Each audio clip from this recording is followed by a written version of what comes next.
Madame, Messieurs, bonjour. Dans les titres de ce 13h, la pauvreté a connu une baisse notable au Bénin, une affirmation du porte-parole du gouvernement, Wilfrid Léandre Roumbédi.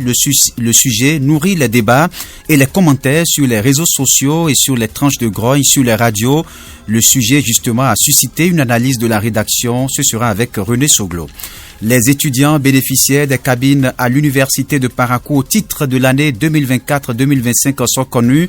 Après la publication de la liste des étudiants bénéficiaires, ces derniers ont rejoint les résidences ce jeudi 31 octobre. L'annonce a été faite par Hakim Yakoubou, chef service hébergement, restauration et transport au Centre des œuvres universitaires et sociales de Parakou. Il sera dans ce 13h. Et puis encore quelques heures et les Américains seront aux urnes pour élire leur président. En lice, Kamala Harris et Donald Trump. Depuis quelques jours, ils font le tour du pays à la conquête des électeurs. Rodrigue Azinongbe est actuellement aux États-Unis. Il nous fera le point de cette campagne et il nous apportera également des précisions sur ce que disent les sondages. À suivre bien d'autres nouvelles au plan national, l'actualité africaine, les sports et à la boucle, la revue de presse nationale. Voilà pour le sommaire. Radio Fraternité 96.5. Fraternité FM. Bienvenue à chacun et à tous. Faux, aucun affrontement n'a eu lieu entre des soldats béninois et des présumés terroristes à Tourou. Les habitants de Tourou, quartier situé dans le premier arrondissement de Parakou, peuvent être rassurés, contrairement aux rumeurs qui circulent depuis ce dimanche matin sur les réseaux sociaux. Aucun affrontement n'a eu lieu entre des soldats béninois et des présumés terroristes dans la zone. Les faits ce dimanche 3 novembre, une information parvenue à la rédaction de Radio Fraternité faisant état d'une confrontation entre les forces de l'ordre béninoises et des individus présumés terroristes.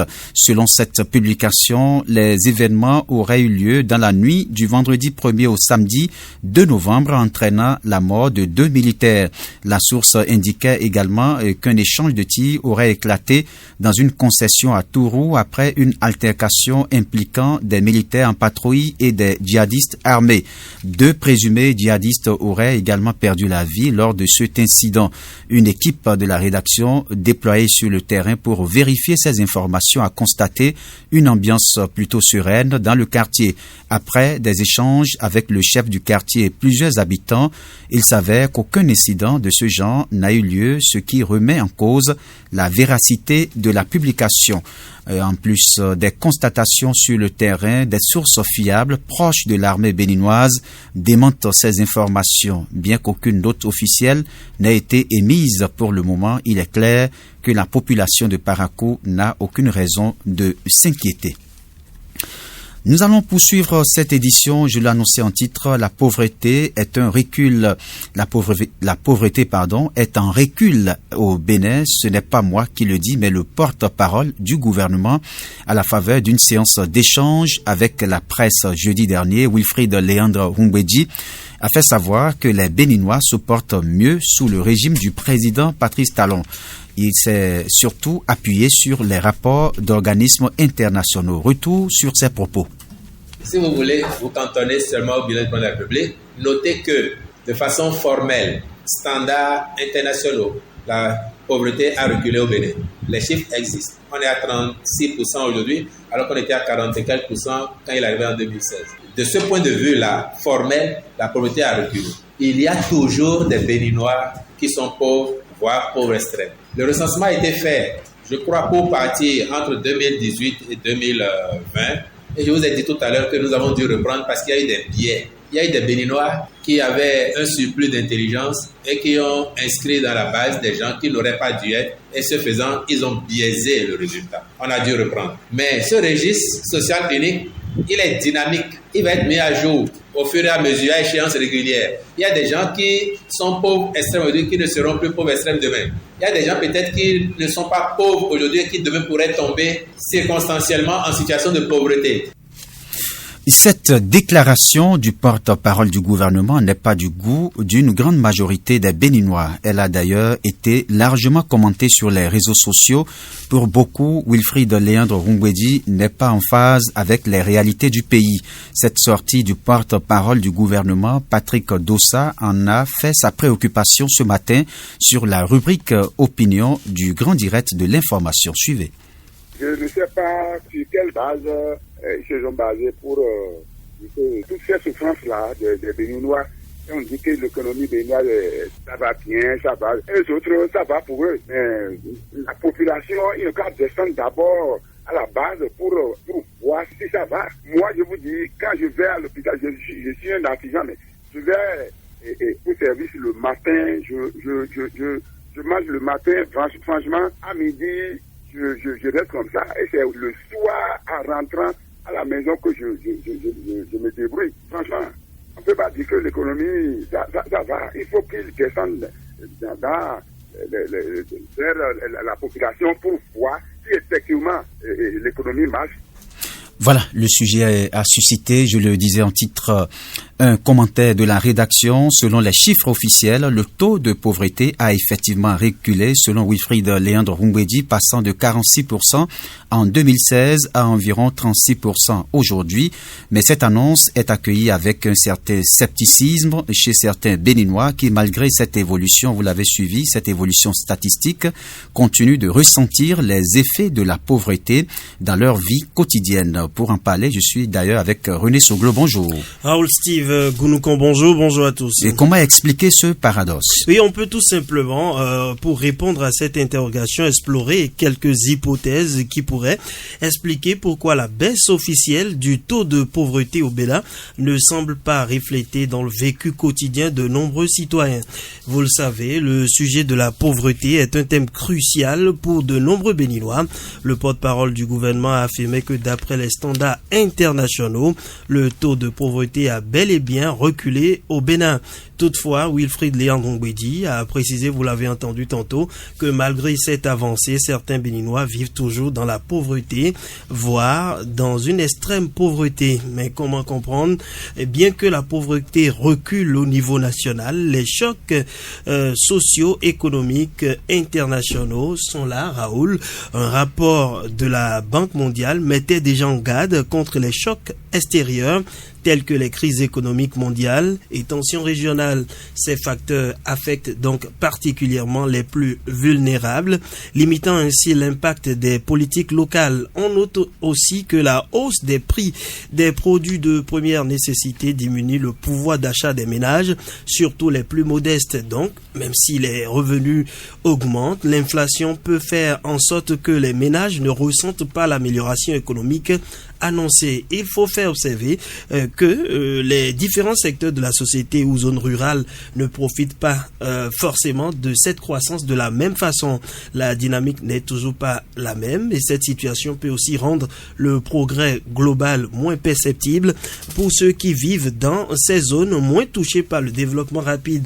Mais au-delà des données chiffrées, il est important de comprendre pourquoi l'amélioration économique est parfois mal perçue par les citoyens.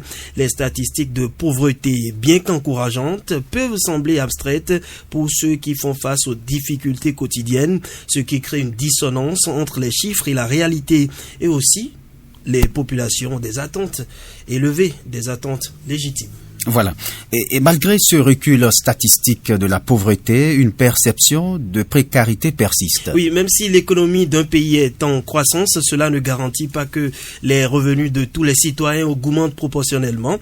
Et une économie peut croître, mais si par exemple l'inflation est élevée, les prix des biens et services augmentent également. Et donc vous comprenez que beaucoup peuvent ressentir une déconnexion entre les indicateurs économiques et leur propre réalité quotidienne. En résumé, le porte-parole du gouvernement béninois Wilfried Léandre Rungwedi, en soulignant la baisse du taux de pauvreté, ne se trompe pas sur les progrès réalisés. Cependant, la perception d'une grande partie de la population montre que les défis importants demeurent. Voilà.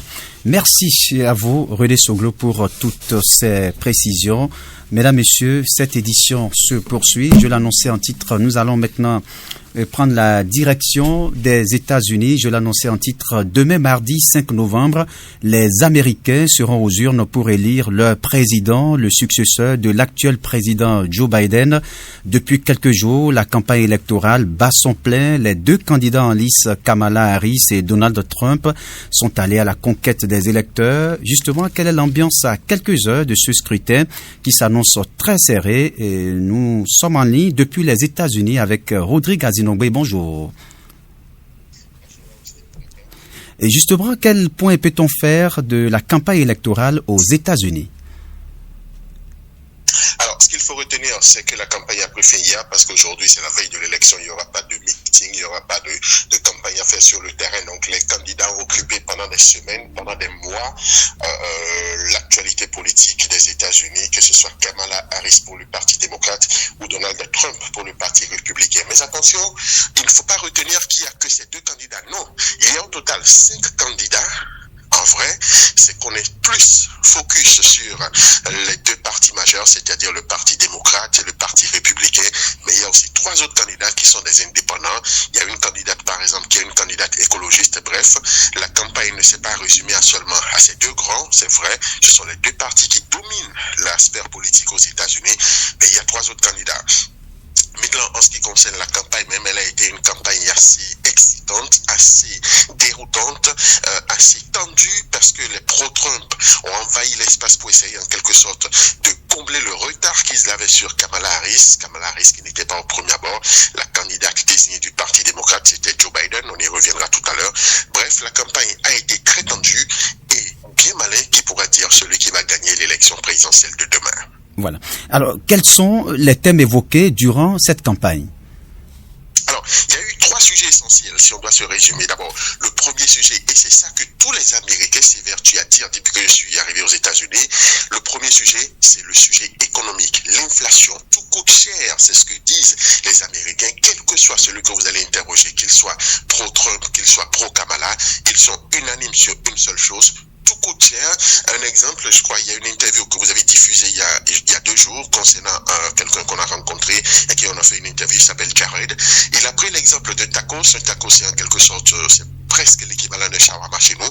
Ça coûtait $1 il y a 4 ou 5 ans. Aujourd'hui, ça coûte pratiquement $2.70. Donc ça a plus que presque triplé de prix.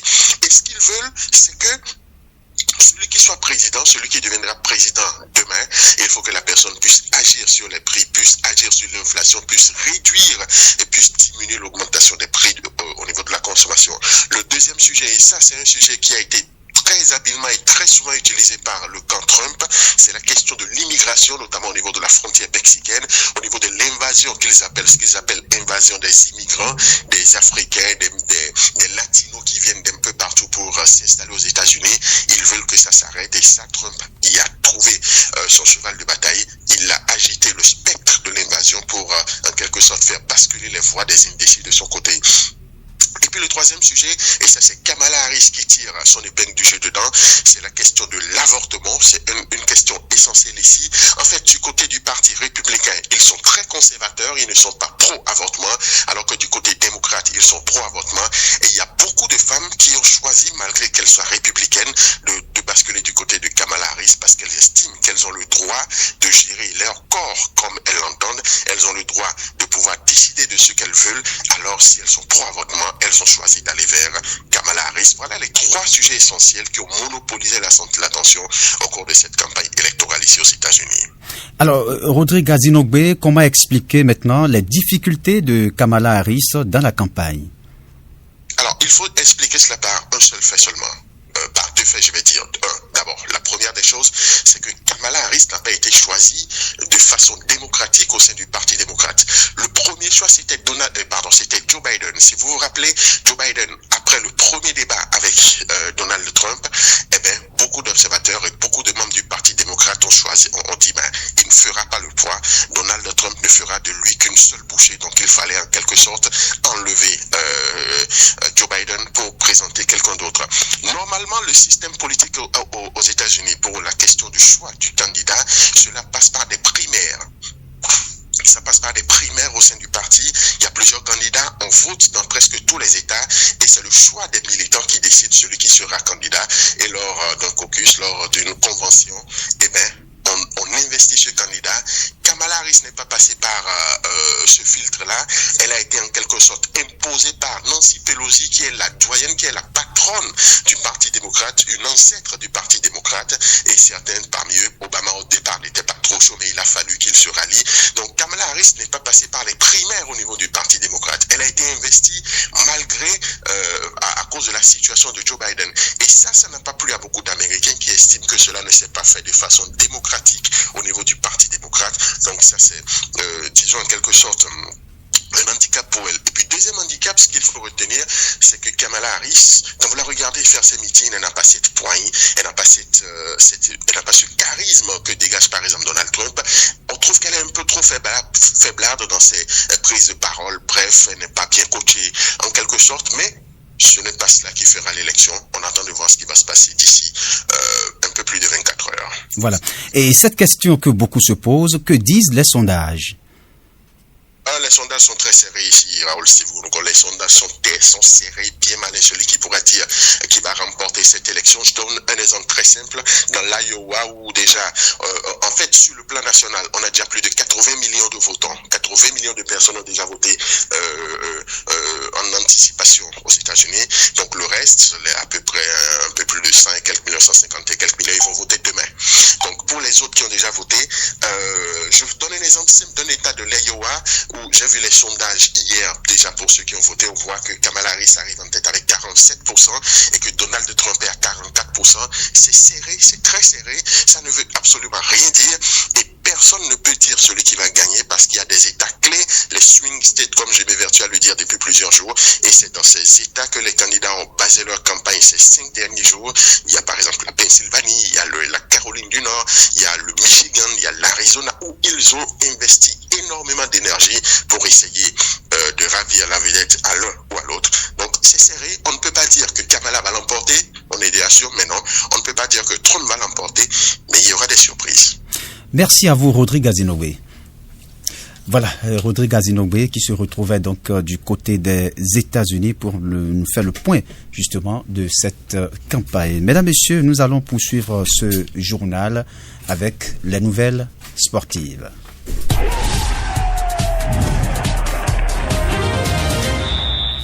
Les nouvelles sportives, je suis avec Jacques Debé, bonjour. Bonjour, Raoul Steve Ogunoukan. Cameroun, Karl Toko Ekambi sort de sa retraite. Oui, son annonce avait fait l'effet d'une bombe début février, quelques jours après l'élimination du Cameroun en huitième de finale de la CAN 2023 par le futur vice-champion, c'est-à-dire le Nigeria. Karl Toko Ekambi annonçait sa retraite internationale. Plus de 9 mois après cette décision, le société d'Al Etifak en Arabie Saoudite aurait décidé de faire volte-face. Selon les informations de nos confrères d'Africa Foot United, le joueur a été convaincu par le sélectionneur Marc Brice qui n'a jamais abandonné l'espoir de le faire revenir. Le média nous apprend en effet que le technicien belge est allé à la rencontre du joueur à moult reprises. C'est son assiduité qui aurait donc fini par faire succomber le concerné, même son de cloche du côté de la presse camerounaise qui en déduit que le champion d'Afrique 2017 est désormais sélectionnable avec les Lions indomptables. Voilà. Et Série A pendant ce temps avec un Lookman de Gala, l'Atalanta corrige Naples. Invaincu depuis la première journée sur une série de 5 victoires consécutives, Naples a pris une énorme gifle par l'Atalanta à Bergame, 3-0 ce dimanche. Le bourreau des Parthénopéis n'est personne d'autre que Lookman Ademola qui s'est offert un doublé sur 2 offrandes de Kété Laéré, 10e et 31e minute, pas assez inspiré. La bande Antonio Conte a craqué une 3e fois dans le temps additionnel sur une réalisation de Retegui à la 90e minute plus 3. Le Napoli n'a plus qu'un point d'avance sur l'Inter. L'Inter justement a assuré l'essentiel 1-8-0 contre Venise. La Fiorentina de son côté est intenable, irrésistible ces dernières semaines. La Fiorentina a enregistré un 5e succès consécutif en en Serie A sur le terrain du Torino, 1-0. La Roma rechute de son côté, défaite contre le Hellas Vérone, 3-2 ce dimanche. Merci Jacques Débé, c'était l'espoir. Nous allons maintenant faire un tour sur le continent.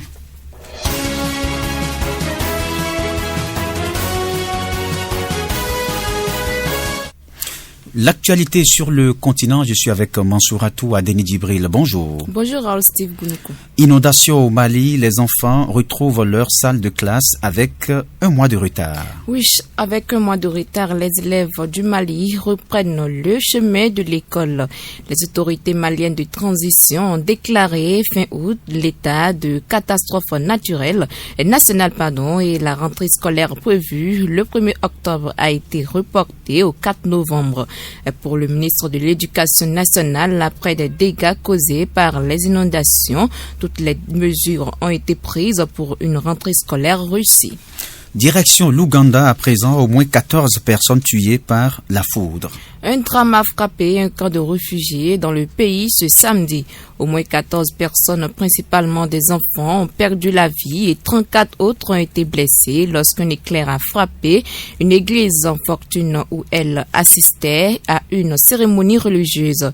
Les accidents liés à la foudre sont malheureusement fréquents en Ouganda, en particulier dans les zones rurales où les bâtiments sont souvent dépourvus de paratonnerres.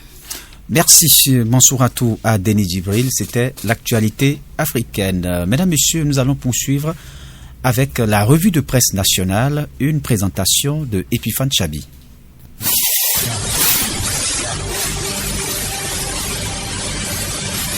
Bonjour à tous, bienvenue dans cette revue de presse. Le Bénin enregistre une baisse notable de la pauvreté sous la présidence de Patrice Talon selon le porte-parole du gouvernement. Banuto, FraternitéFM.bj, le Télégramme et bien d'autres publications en parlent précisent que le jeudi 31 octobre 2024, lors de son point de presse, Wilfried Léandre-Ngbedi, porte-parole du gouvernement béninois, a affirmé que le taux de pauvreté a baissé au Bénin. Selon lui, la pauvreté a reculé au Bénin, un constat fondé sur des données récentes des standards internationaux, fait savoir le Télégramme qui ajoute que le taux de pauvreté selon le porte-parole du gouvernement qui s'élevait à 46% en 2016 a baissé à 36% en 2024. Le gouvernement considère cette diminution comme un reflet de ses efforts pour améliorer les conditions de vie des populations, fait savoir Banuto. Le rapport de la Banque mondiale, mis à jour le 7 octobre 2024, confirme cette tendance avec un taux de pauvreté nationale estimé à 36,2%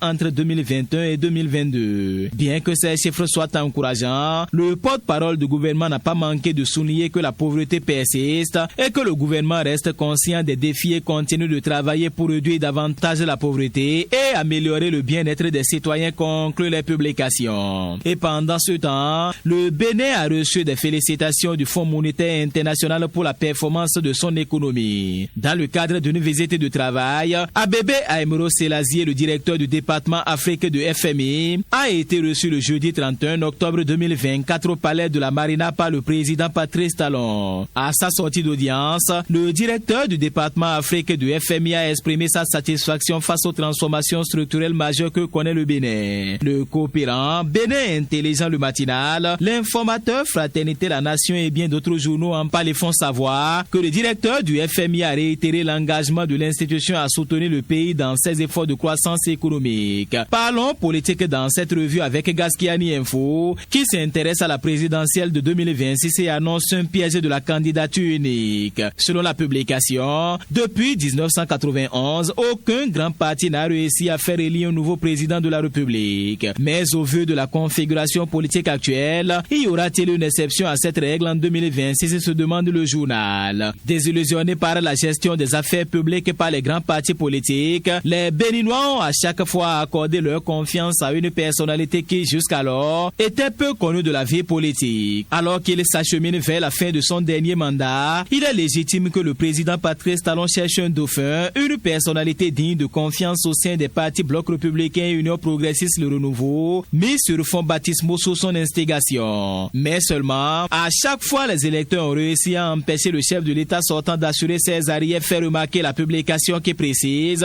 que si la logique est respectée, année, le candidat désigné par ces deux partis devrait être battu par un nouvel arrivant sur la scène politique. Seulement, le code électoral du Bénin impose des conditions restrictives qui rendent difficile la candidature indépendante à l'élection présidentielle. Et pour se présenter, un candidat doit généralement être soutenu par un parti politique enregistré et obtenir un certain nombre de parrainages provenant des élus de son parti politique. Cela limite la possibilité pour un candidat indépendant de se présenter car il doit se conformer à des exigences qui favorisent les partis établis. En tout cas, précise la publication, les deux partis présidentiels ont plein de personnalités dont l'aura permet de rêver de remplacer le chef. Et ce dernier, n'ayant plus rien à offrir, nul ne se sentira obligé de suivre ses mots d'ordre. Dans ce cas, c'est l'opposition qui sera le grand gagnant si les électeurs en 2026 décident de ne pas porter leur choix sur le successeur de Patrice Talon, conclut la publication. Et dans la suite,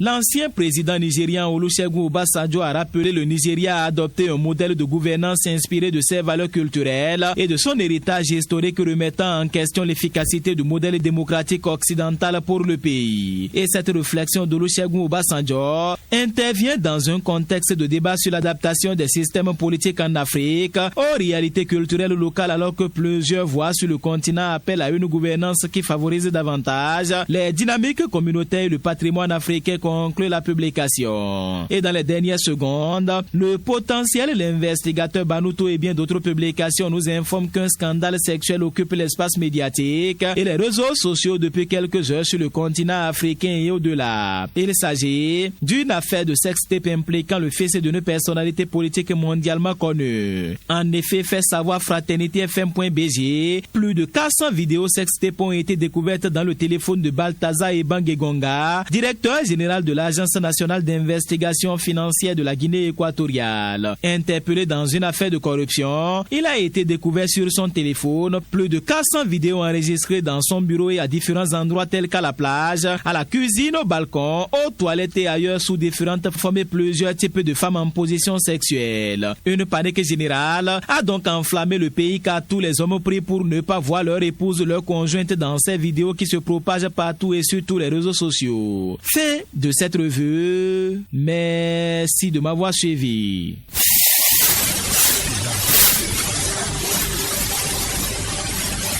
Mesdames, Messieurs, ainsi s'achève cette édition de l'actualité, la deuxième grande édition. Voici le rappel de l'essentiel en titre. La pauvreté a connu une baisse notable au Bénin. Une affirmation du porte-parole du gouvernement, Wilfried Léandre Rungwedi. La déclaration nourrit les débats et suscite assez de commentaires sur les réseaux sociaux et les tranches de grogne sur les radios. Le sujet a suscité une analyse de la rédaction que vous avez suivie au micro de René Souglo. De encore quelques heures et les Américains seront aux urnes pour élire leur président. En lice 5 candidats, dont Kamala Harris et Donald Trump. Depuis quelques jours, ils ont fait le tour du pays à la conquête des électeurs. Rodrigue Azinongbe, qui est actuellement aux États-Unis, nous a fait le point de cette campagne et nous a apporté également des précisions sur ce que disent les sondages. Et puis, retenez également que les étudiants bénéficiaires des cabines à l'université de Parakou au titre de cette année sont connus. Après la publication de la liste des étudiants bénéficiaires, ces derniers ont rejoint les résidences ce jeudi 31 octobre. L'annonce a été faite par Hakim Yakoubou, chef service hébergement, restauration et transport au Centre des œuvres universitaires et sociales de Parakou, que vous suivrez dans nos prochaines éditions. Lydie Meou aux manipulations techniques, Sibel Lessotan Minga a assuré le contrôle en direct. Je suis Raoul Steve Gounoukon. Toute l'équipe de la rédaction vous dit merci et bon après-midi à chacun et à tous en compagnie du reste de nos programmes. C'était le journal sur Fraternité FM.